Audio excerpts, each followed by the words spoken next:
जो मुक्ति माला का जाप, उपासना मंत्र का जाप कर रहे थे, जब हम छोटे छोटे बच्चों को वो मुक्ति माला का जाप, सच्ची प्रार्थना और योगमा पढ़ते हुए देखते हैं तो हमें बहुत खुशी होती है और लगता है कि भी हमारा 1983 का जो सफ़र है वो अब परिणाम देने लगा है। तो बहुत खुशी की बात है ये।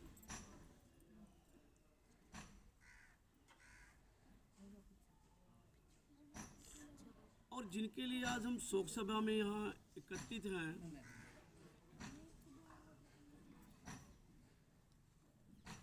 उनके लिए केवल इतना है कि हम लोग उनके परिवार के सभी सदस्य, उनके जो गुण, उनके जो कार्य हैं, उन कार्यों को, उन रीतियों को आपने आगे इसी तरह से बढ़ा के रखना है। मैं कुछ सीमित बातें कहूँ तो मुझे सीमित बातें कहनी है, क्योंकि धर्म समाज का प्रचार बड़ा कड़वा है और कड़वा हम लोग सुनने के लिए तैयार नहीं है। और कड़वा क्यों है? क्योंकि धर्म समाज चाहता है कि जो कृतियाँ हैं उनको उखेड़ के फेंक दिया जाए, जैसे अभी बताया गया।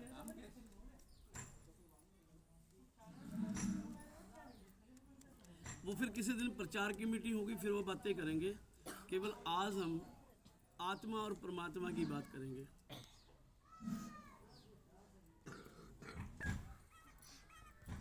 जिनको रत्नों का खजाना कहा जाता है, एक बूंद जो आसमान में जाके वाष्पीकरण द्वारा जमीन पे गिरती है और फिर वो बारिश की पहली बूंद नालियों, नालों, आपके यहाँ रबझाए चलते हैं जिन्हें आप रबझाए कहते हैं, रबझाओं से होती हुई, नहरों से होती हुई, फिर पुनः समुद्र में, उस रत्नों के खजाने में जहाँ से वो आत्मा आई है, वो आत्मा पुनः उस ईश्वर वाल्मीकि दयावान के चरणों में जाकर के समा जाती है। क्योंकि ये शरीर जो अनमोल रत्न कहा है जिसे, और ये जो अनमोल रत्न हमें मिला है, तो इस अनमोल रत्न का हमें सदुपयोग करना चाहिए। केवल इसलिए नहीं कि हमें संसारिक कार्य करने के लिए अपनी जीविका कमानी है, अपने परिवार का पालन पोषण करना है, रिश्तेदारियों का निर्वाह करना है, नहीं, उससे बड़े भी हमारे कुछ वायदे हैं उस ईश्वर वाल्मीकि दयावान से, जिनको हम भूल जाते हैं इस संसार में आकर के। जब एक नवजात शिशु 9 महीने माँ के गर्भ में उल्टा लटक करके ईश्वर वाल्मीकि दयावान से प्रार्थना करता है कि ईश्वर वाल्मीकि दयावान, मुझे इस गर्भ कुंड से बाहर निकालो, अग्नि कुंड से बाहर निकालो, और मैं सारी जिंदगी आपके नाम का सिमरण करूंगा, आपके नाम का जाप करूंगा। और ईश्वर वाल्मीकि दयावान कृपा करते हैं उस नवजात शिशु को इस संसारिक जीवन में, इस संसार में उसका जीवन बख्शते हैं और वो एक परिवार का एक सदस्य बनता है। तो परिवार का सदस्य जब वो बनता है, सबसे पहले आ, उ, ए जैसे शब्दों का वो उच्चारण करता है, जो संकेत करता है कि आसिमती शक्ति तेरी, कर्ण वर्णन कैसे करे बुद्धि मेरी। और सबसे पहले वो नवजात शिशु माँ कहना सीखता है, माँ, क्योंकि इस संसार की सबसे पहला जो गुरु है, सबसे पहला जो भगवान का दर्जा है, वो माँ को प्राप्त है। इसलिए वो सबसे पहले अपनी जीभा से माँ कहना सीखता है, और माँ के बाद पिता, अन्य जो हमारे संबंध है, अन्य जो हमारी रिश्तेदारियाँ, नातेदारियाँ हैं, फिर वो उसको धीरे धीरे समझता है। और जब वो बड़ा होता है तब वो खेल कूद में, और खेल कूद के बाद लिखाई पढ़ाई में, और लिखाई पढ़ाई के बाद गृहस्थ जीवन में व्यतीत करता है।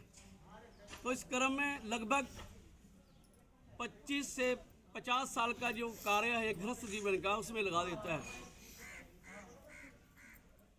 इसी प्रकार से ये 4 गृहस्थ आश्रम हैं: बाल गृहस्थ आश्रम,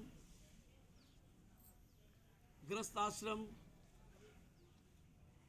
वन प्रास्थ आश्रम, और एक जिसे हम कहते हैं कि हम मन अपने शरीर पे राख लगा करके जो पखंड करते हैं, एक वो आश्रम है, संन्यास आश्रम जिसे कहते हैं। और धर्म समाज के मनीषियों ने और मुनियों का ये कहना है, विद्वानों का, कि गृहस्थी से बड़ा कोई संन्यास हो ही नहीं सकता। गृहस्थ सबसे बड़ा संन्यास है। तो जब वो बच्चा बड़ा होता है और परमात्मा से तो वायदा करके आया कि भी मैं रोज आपका नाम जपूंगा, और ऐसे करते करते वो अपने जीवन के जो दिन है वो उसके घटते रहते हैं। और फिर परमात्मा हमें याद आता है जब हमारी आंखों की ज्योति धूमिल हो जाए, कम देखना शुरू हो जाए,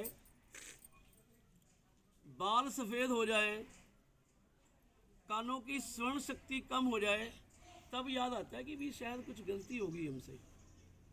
फिर वो गलती याद आती है कि भी कुछ भूल हुई है, बहुत बड़ी, कुछ सोचना पड़ेगा, विचार करना पड़ेगा। तो फिर वो ईश्वर वाल्मीकि दयावान ही उन्हें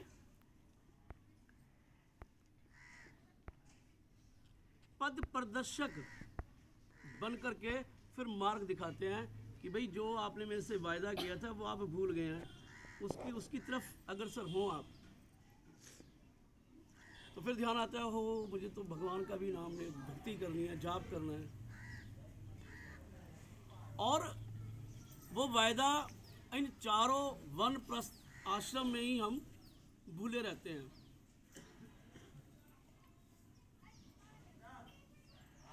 और जबकि हमें होना ये चाहिए कि हमें ईश्वर से भक्ति ज्ञान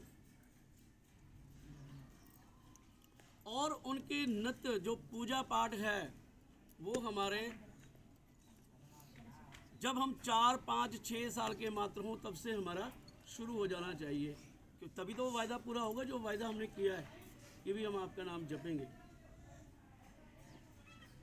और जब वो हमें सोजी आती है, जब वो हमें, जैसे हमें अपनी भाषा में कहेंगे, सोधी आती है, तब तक बहुत वक्त निकल जाता है। और धर्म समाज ये कह रहा है, और बहुत सारे अनार्य महापुरुषों ने इस पर बहुत तल्खी से ये बात कही है कि भी पूजा, जैसे भोजन की कोई टाइम नहीं है, और बहुत सारे कार्यों का बहुत कोई समय निर्धारित नहीं है, तो इसी तरह से भक्ति का भी कोई समय निर्धारित नहीं है कि आप 50 के बाद, 60 के बाद, 100 के बाद करेंगे, ऐसा कोई नियम नहीं है। और आदि धर्म जो है आज जो स्थापित हो रहा है, पुनः स्थापित किया जा रहा है, आदि धर्म, अनार्य समाज जो स्थापित किया जा रहा है, पुनः स्थापित किया जा रहा है, वो इसीलिए किया जा रहा है कि जहाँ से इस दर से जिन्हें सबको मिला, हम वो ही दर छोड़ के भाग रहे हैं। अब भाग के कहाँ जा रहे हैं ये सब आपको बताया, उसके मैं कोई आपको एग्जाम्पल या कोई उदाहरण दे करके समय आपका बर्बाद नहीं करना चाहता। आपको उन जिस तरफ आप भाग रहे हैं वहाँ से आपको मुड़कर के द्वारा पुनः ईश्वर वाल्मीकि दयावान में ही आस्था जगाइए। आप इनमें विश्वास करिए, इनमें श्रद्धा रखिए। जब तक हम आस्था जब तक हम निष्ठा, तब तक हम इनमें श्रद्धा और विश्वास नहीं रखेंगे तो फिर ये हम पे कृपा करेंगे भी क्यों। हमारे घरों में और जहाँ जिस क्षेत्र में हम बैठे हैं, जिस उत्तर प्रदेश की और उत्तराखंड अब ये बन गया है, जिस भूमि पर हम बैठे हैं, उन परिवारों को और उस धर्म समाज की जागृत लोगों को नमन है, उन मनुष्यों को, उन विद्वानों को जिन्होंने 1964 में ये सिस्टम हमें दिया और जिसको नियंत्रण कोशिश की जा रही है कि भाई अपना आदि धर्म है, हमारा अनार्य समाज है जो 6743 जातियों में बटा हुआ है, उसको एकत्रित करना है। ईश्वर वाल्मीकि दयावान हमारे इष्ट हैं, आदि हमारा धर्म है, जाति हमारी अनार्य है और समाज हमारा बहुसंख्यक समाज वो अनार्य समाज है। तो हम इस प्रचार को यहीं छोड़ते हैं क्योंकि ये प्रचार की बातें हैं, फिर हम अध्यात्म की तरफ लौटते हैं। तो वो हमारा जीवन जो हम यहाँ से विमुख होकर के सारी जीवन, ये मेरी माँ है, ये मेरा पिता है, ये मेरा भाई है, ये मेरी पत्नी है, उसी ही मोह माया में वो उलझा रहता है और ईश्वर से किया गया वो वायदा भूल जाता है।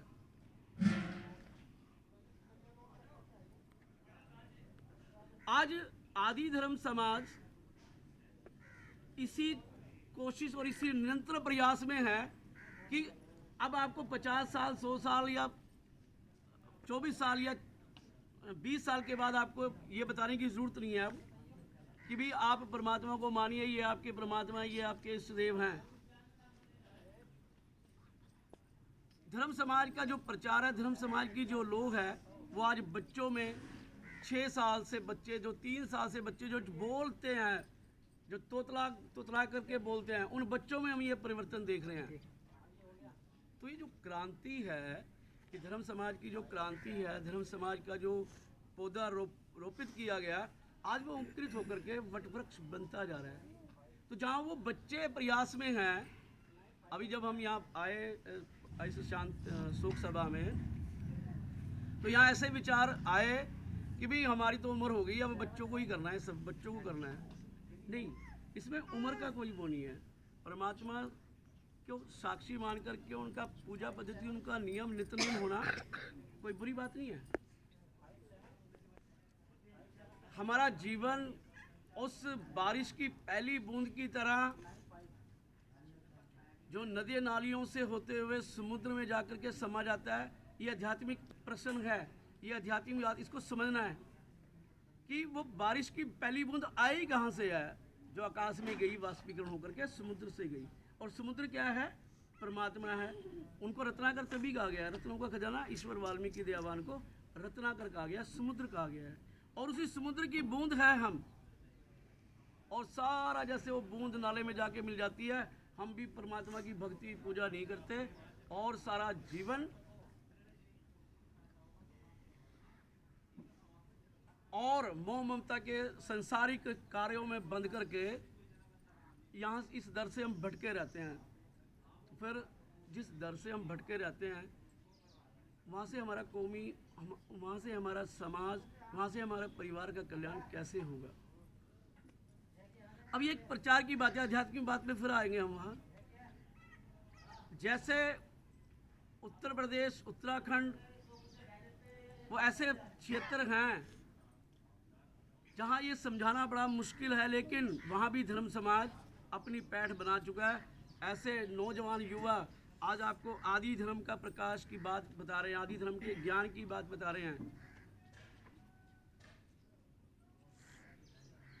और जब ये बच्चे, जिन बच्चों को आज हमने मुक्ति माला का जाप करते हुए सुना, बहुत बड़ा परिवर्तन लाएंगे वो। आदि धर्म हमारा स्थापित हो जाएगा। आज हमें बुद्धिस्टों से, आज हमें कृष्णों से, आज हमें राधा स्वामियों से, आज हमें धन निरंकार से और अन्य जो भी संप्रदाय हैं, उन संप्रदायों को तिलांजलि देते हुए आदि धर्म को ही स्थापित करना है, और आदि धर्म ही हमारा ईश्वरीय धर्म है। हमें अपने आदि धर्म की ही बात करनी है, आदि धर्म को ही मानना है। तो मैं बात कर रहा था कि इस क्षेत्र की हम बात कर रहे थे। अभी प्रकट दिवस चल रहा है, अभी बहुत सारे अखंड ज्योत की लोग, घर घर जले अखंड की ज्योत, लोग की प्रकाश की बात आई, अंधकार को भगाने की बात आई। कहाँ से भागेगा वो अंधकार? जब हम अखंड ज्योत स्थापित करेंगे, जब हम अखंड प्रकाश स्थापित करेंगे, तभी तो अंधकार जाएगा। एक तो अंधकार है, अखंड ज्योत स्थापित करके दीपक जला करके अंधेरा भाग जाएगा। दूसरा है शिक्षा की बात। तो कुछ प्रचार की बातें हैं, अब मैं वो भी नहीं करूँगा। मुझे बहुत सारे प्रश्न पूछने थे अखंड ज्योत से संबंधित, वाल्मीकि व्रत कौन लोग रखते हैं उससे संबंधित, और कितने लोग नित्यनेमी हैं उससे संबंधित, लेकिन वो प्रचार का विषय हो जाएगा। फिर कभी मौका मिला, वैसे बुलाते नहीं आप प्रचार के लिए, और धर्म समाज बिल्कुल फ्री सेवा दे रहा है आपको, तो आप बुलाया करें। अपने जन्म से लेके, जैसे आज हमारे पिताजी इस संसार से अपने जो संसारिक कार्य थे उनको अपनी संपूर्ण यात्रा करके पुनः ईश्वर वाल्मीकि दयावान के चरणों में जा विराजे हैं। जैसे वो बरसात की पहली बूंद सारे घूमती घुमाती समुद्र में जाके समा जाती है, ये आत्मा और परमात्मा का संबंध है। जिस तरह बूंद और समुद्र का के साथ कंसर्न है, ऐसे ही आत्मा और परमात्मा का संबंध है।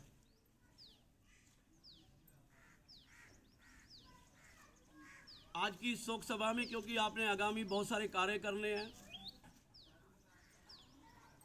आपने आज से एक संकल्प लेना है कि ईश्वर वाल्मीकि दयावान की जो स्वरूप है, उस स्वरूप को जहां आपका पूजा स्थल है उसको मुख्य स्थान दें वहां। अभी हमारे घरों में ऐसा चलन है कि ईश्वर वाल्मीकि दयावान तो कहीं ऊपर ही, कहीं अगर भूले बिसरे अगर किसी के घर में हो भी तो बहुत ऊंचाई पे कहीं दीवार पे लगे होते हैं उनका स्वरूप। वहाँ तक धूमबत्ती भी नहीं जाती, वहाँ तक अगरबत्ती भी नहीं जाती, और फिर हम बात करते हैं कि वाल्मीकि, मतलब वो शब्द यूज़ करते हैं जो हमें नहीं करना चाहिए कि वे हमारा क्या किया है।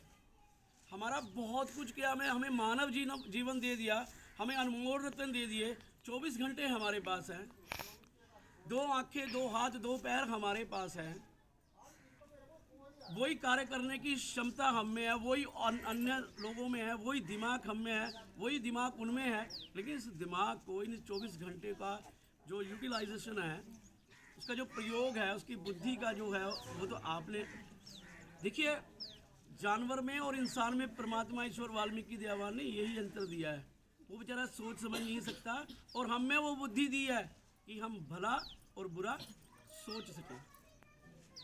तो मैं ज़्यादा कुछ ना कहते हुए, क्योंकि हमारी बातें बहुत ज़्यादा लंबी होती हैं, बहुत देर तक होती हैं, उनका आज समय नहीं है।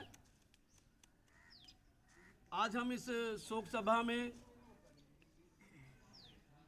जो 6 तारीख को ईश्वर वाल्मीकि दयावान जी के चरणों में जा विराजे हैं, आपकी ओर संकेत है मेरा, डरा नहीं रहा हूँ, चेतावनी है कि आप भी ईश्वर वाल्मीकि दयावान को मानने लग जाएं, दिल से मानने लग जाए, उनका सम्मान करने लग जाएं। ये मेरी आपसे प्रार्थना है। आदि धर्म स्थापित तभी होगा जब हम उनकी शिक्षाओं पे चलेंगे। अब एक ही है कलम, लेकिन समझ कौन रहा है, इस पर अमल कौन कर रहा है? अमल किया महात्मा ज्योतिबा फूले, मामुनि पिता सर्वज्ञ रूपचंद जी को देते हुए अपने इस बात को हम यही विराम देते हैं कि जो हमें मानव जीवन मिला है वो बहुत ही अनमोल और बहुत कठिन, बहुत देर के बाद मिला है, और जब ये मिला है तो इसका सदुपयोग करें। धन्यवाद। जय वाल्मीकि, जय अम्बेडकर, जय अनार्य भारत। जो बोले सो निर्भय, सृष्टिकर्ता वाल्मीकि दयावान की जय। देखिए हमारे पास 15 मिनट है, और 15 मिनट के बाद पूरा 1 घंटा हो जाएगा, ठीक है। उसके बाद हम पगड़ी रस्म अपनी चालू करेंगे। जैसे कि साहब जी ने आप लोगों को इतनी सारी चीज़ों पे जो प्रकाश डाला, उसको मैं थोड़ा सा शॉर्ट करके आप लोगों को समझाना चाहूँगा। साहब जी ने जो बात बताई वो जो परमात्मा वाल्मीकि दयावान ने कहा है